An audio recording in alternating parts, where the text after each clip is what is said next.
आप लोग यूपीएससी की तैयारी करने के लिए सोच रहे हैं और आपको तैयारी के लिए दिल्ली या जयपुर जाना है और आप कोटा या इसके आसपास के क्षेत्र से बिलोंग करते हैं तो रुकिए, ये वीडियो आप ही के लिए है।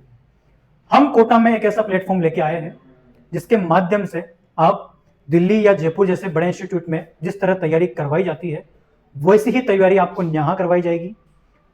इसके साथ आपको 1-to-1 मेंटरशिप और यूपीएससी एक्सपर्ट एजुकेटर्स के द्वारा आपको मार्गदर्शन प्रोवाइड किया जाएगा, तो आप लोगों का आईएएस और आईपीएस बनने का सपना साकार करेगा।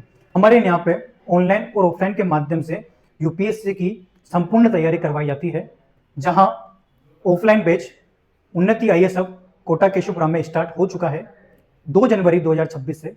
तो आप लोग जल्दी से जल्दी अपने फैमिली के साथ या खुद भी विजिट कर सकते हैं उन्नति आईएएस हब केशवपुरा कोटा।